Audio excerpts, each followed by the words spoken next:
दोस्तों साथियों, आज हम एक फ़िल्म के विषय में चर्चा करेंगे और इस देश के चाहे आदिवासी हों, चाहे शूद्र हों, चाहे दलित हों, ये बात उनको भी सोचनी है क्योंकि हमारे दलित समाज के लोग उस गहराई से नहीं ले पाते हैं जिस गहराई से लेना चाहिए। अभी आपने सुना हमारे 12 एक फिल्म बनी है जनसंख्या विस्फोट पर। वह मुस्लिम, तो आइए हम फिल्म की तरफ चलते हैं, फिर अपनी बात करते हैं। मुंबई जनसंख्या विस्फोट। मुंबई जनसंख्या विस्फोट, आप जान सकते हैं जनसंख्या विस्फोट का मतलब क्या होता है। वह मुस्लिम महिलाओं पर होने वाले अत्याचारों पर केंद्रित फिल्म हमारे 12 के महाराष्ट्र में रिलीज पर लगी रोक को शुक्रवार को मुंबई हाई कोर्ट ने हटा दिया। लेकिन अब कर्नाटक सरकार ने फिल्म पर प्रतिबंध लगा दिया है। एक याचिका पर सुनवाई करते हुए मुंबई हाई कोर्ट ने फिल्म को 7 जून को रिलीज किए जाने से रोक दिया था। हालांकि शुक्रवार को मुंबई हाई कोर्ट ने फिल्म के कुछ डायलॉग को बदलने की शर्त पर रिलीज किए जाने की इजाज़त दे दी है। दूसरी तरफ कर्नाटक सरकार ने शुक्रवार को फिल्म को रिलीज किए जाने पर अगले आदेश तक रोक लगा दी। राज्य में फिल्म तभी रिलीज होगी जब सरकार प्रतिबंध हटाए या फिर कर्नाटक हाई कोर्ट या सुप्रीम कोर्ट सरकार के फैसले को खारिज कर दे।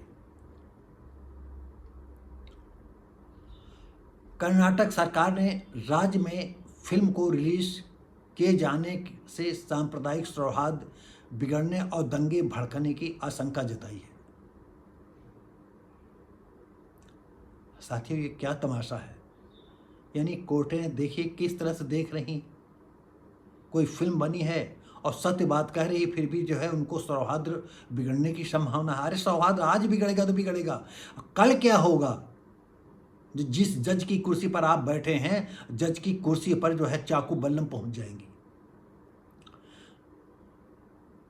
सरकार ने अपने आदेश में कहा कि राज्य में कई अल्पसंख्यक संगठनों ने फिल्म का ट्रेलर देखने के बाद आपत्ति जताई, जिसके आधार पर हमने इसे प्रतिबंधित किया है।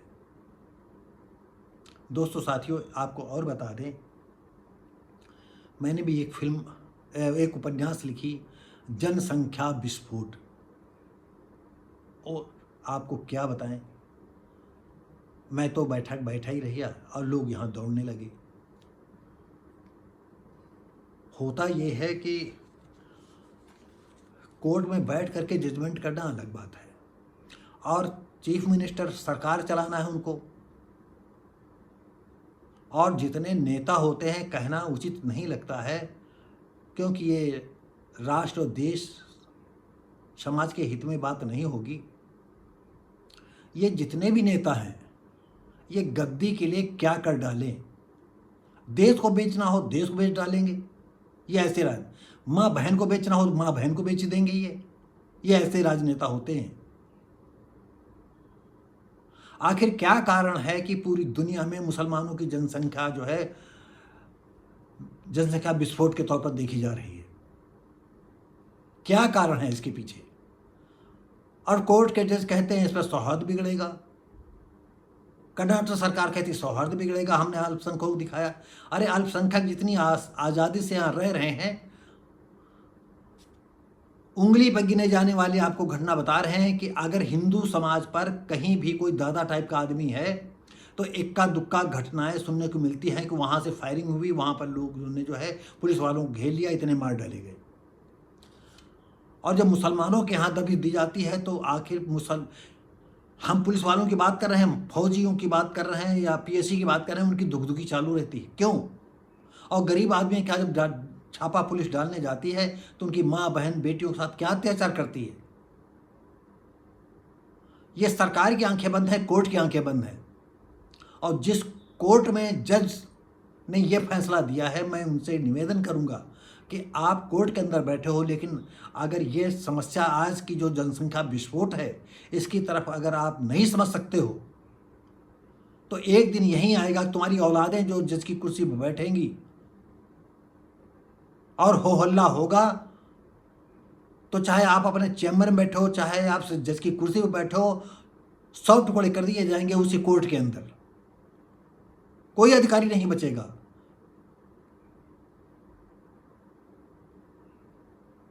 पता नहीं कहाँ ये देश के लोग कहाँ किस बुलावे में रहते हैं। अरे वो तो वक्त की बात है कि बीजेपी सरकार, मैं बीजेपी का आपको और बता दूं ठोस बात, मैं बीजेपी का कतई समर्थक नहीं हूं।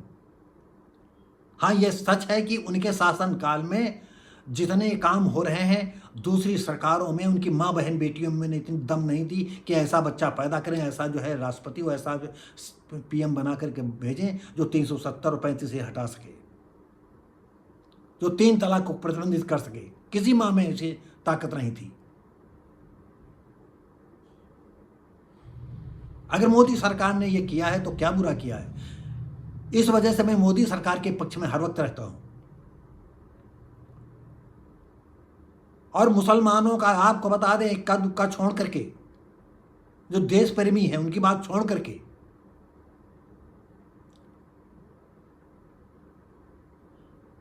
सारे लोगों की विचारधारा यह है गजवा हिंद का नारा देखना, गजवा हिंद का सपना देखना। और गजवा हिंद का मतलब है इस देश को मुसलमानों के चंगुल में करना। वो सब अपना काम कर रहे हैं। और इसमें यह भी फिर आपको बता दें कि दोस्तों साथियों, एक बात याद आ गई, मैं बता दूं। हमारे एक मित्र थे, अच्छे पद पर थे, राजा राम भारती। ये सन 80 के आसपास की घटना हम बता रहे हैं आपको।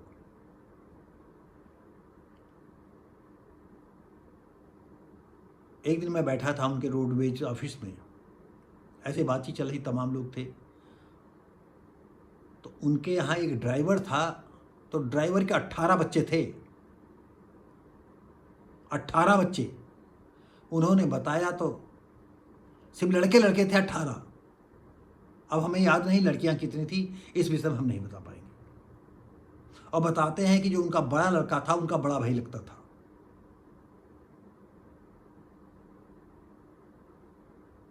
मुसलमान क्या समझते हैं अपनी औरतों को?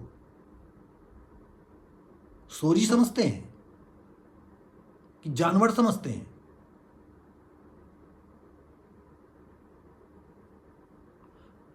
मुसलमान जब तक औरत बच्चा देने के काबिल होती है तब तक वो बच्चा पैदा करते रहते हैं। और कभी कभी औरत जो है 1 साल में ही जो है वो बच्चा पैदा करने की क्षमता जो है उसमें आ जाता है, तो कहो हर साल बच्चा वो देती चली जाए।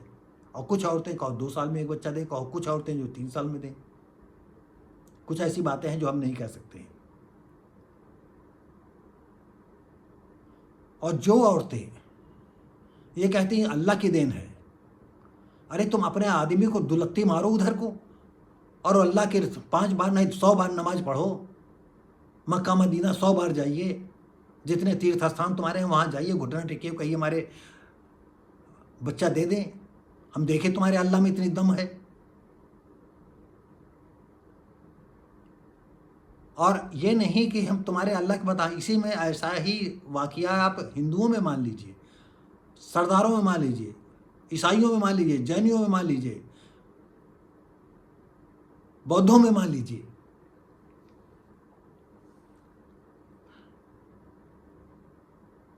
तब आप इसको नहीं आजमाएंगी कि पति तुमसे न मिले और बच्चा पैदा हो जाए। पैदा करो, खूब देखे कितना पैदा कर लेती हो, तब तो अल्लाह नहीं पैदा करेगा।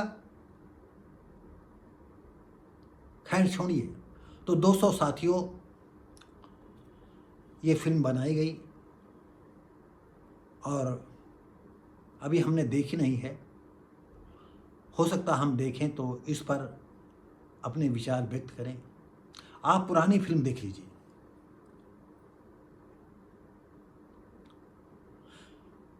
जो पूरी हिंदू फिल्में हैं सारे उर्दू, अरबी, फारसी शब्द, और वहाँ कोई मौलवी आज हीरो जो है मौलवी का रोल बनाएगा, कहीं हकीम बन जाएगा दाढ़ी वाला, कहीं मजार पर बैठ जाएगा।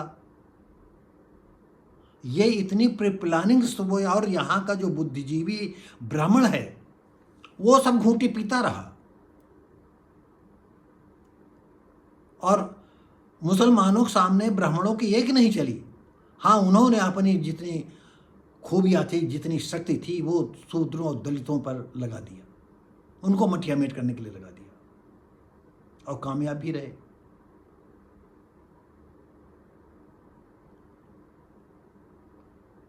लेकिन आप, वो समय आ गया है कि अब ब्राह्मण का भी पुतला नहीं बचेगा इनके खूंखार पंजों से। तुम करो नौटंकी, हिंदू समाज को गर्त में डालो। तुम क्या समझते हो कि यही है, और दूसरे दलित और शूद्र ही लोग, आदिवासी ही लोग हैं जो इनके शिकार होंगे? तुम बचे रहोगे? हो सकता है, बताते हैं, औरंगजेब के ज़माने में जो है ब्राह्मणों को जजिया कर नहीं देना पड़ता था। क्या बताएं इस विषय में? हमने, हो सकता है पढ़ा हो तो याद नहीं आ रहा है कि हम ठोसता की बात कह सकें। इस देश का जो भी, चाहे हिंदू हो, चाहे जैनी हो, चाहे बौद्ध हो, या कोई और हो, चाहे ईसाई हो, सिख हो, अगर वो इस विचारधारा की, इनकी मुसलमानों की विचारधारा को गंभीरता से नहीं लेंगे तो एक दिन उनको खामियाजा भुगतना ही पड़ेगा। जैसे इटली झेल रही, ब्रिटेन झेल रहा है, अमेरिका झेल, पूरी दुनिया इनके खूंखार पंजों से लहूलुहान है। तो दोस्तों, साथियों, हम आपको क्या बताएं? आप लोग फिल्म देखिएगा, और फिल्म देखने के बाद फिर हमारी बातों का अनुकरण करें, फिर हमारा एपिसोड देखिएगा, हम भी देखेंगे। फिर इसके बाद हमारी जो है, हम अपनी बुद्धि के हिसाब से उसकी समीक्षा करेंगे कि इसमें कौन सी गलत कहा, कौन सी गलत नहीं कहा है, या कौन से शब्द और कहना चाहिए था, और कोर्ट ने कौन से जो है हालात में जो है शब्दों को जो है ख़त्म करने के लिए कहा है। मैं फिर क्या आपको पूरी ताकत से लगा कर कहता हूँ कि जिस कोर्ट में जज लोग बैठ करके आज जजमेंट कर रहे हैं, आने वाला समय आएगा जब इनके नाती पोते होंगे, और अगर इसी तरह से चलते गए, इनकी जनसंख्या विस्फोट होता रहा, तो एक दिन ही एक ऐसा समय आएगा कि एक ही क्षण में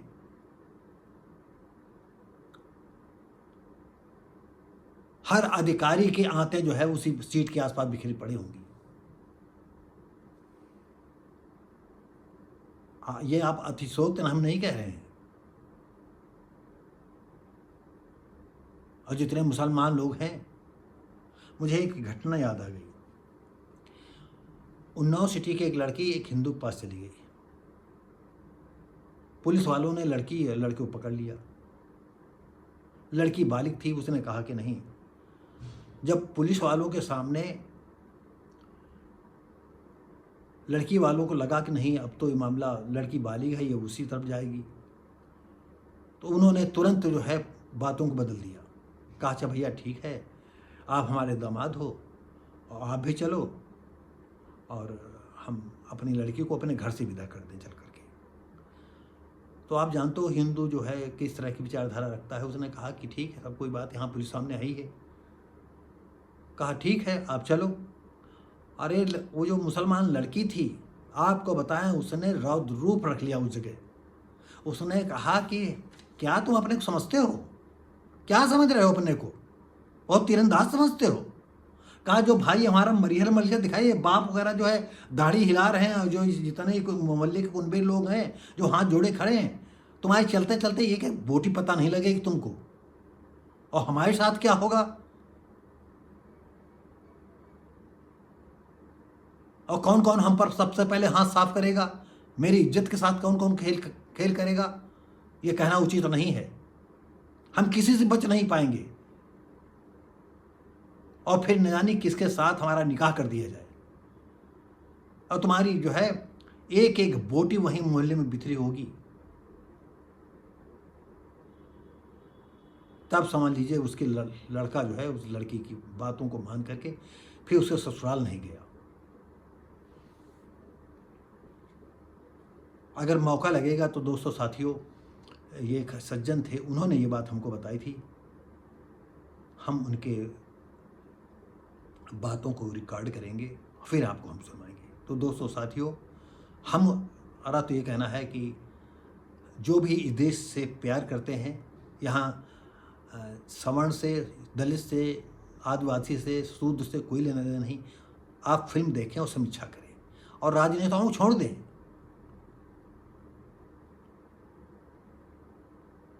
राजनेताओं के चक्कर में मत पड़ें, क्योंकि आप भी भागी हो, क्योंकि ऐसे आदमी को आप भी चुनते हो जो देश का गद्दार है,